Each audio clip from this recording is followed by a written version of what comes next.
Si è accanito sul suo coinquilino con almeno 30 coltellate. Quando ha tentato di bruciarne il corpo, l'uomo era già senza vita. I carabinieri hanno ricomposto l'intricato puzzle dell'omicidio avvenuto domenica mattina all'alba nel quartiere Arcella di Padova. Quel che manca è il movente. Cosa ha spinto Sanjay Budvar ad ammazzare con così tanta violenza e poi cercare di uccidere anche il vicino di casa per farne ricadere su di lui la colpa?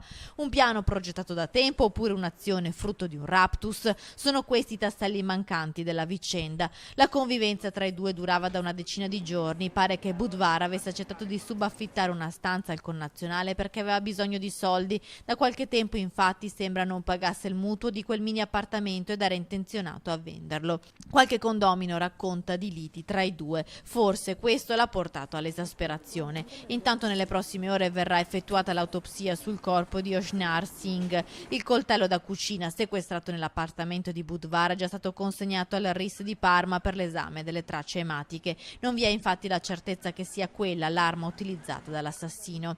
Intanto è tornato a casa il vicino pakistano ferito al collo dalla furia dell'omicida. Anche tra di loro pare che i rapporti fossero tesi. Sul profilo Facebook di Budvar le foto raccontano di una doppia vita. Nelle immagini è sempre sorridente e ostenta una posizione anche lavorativa, ma pare che da qualche tempo avesse perso il suo lavoro di metalmeccanico, da qui le sue difficoltà economiche. Forse questa è la scintilla che lo ha portato domenica mattina alla follia.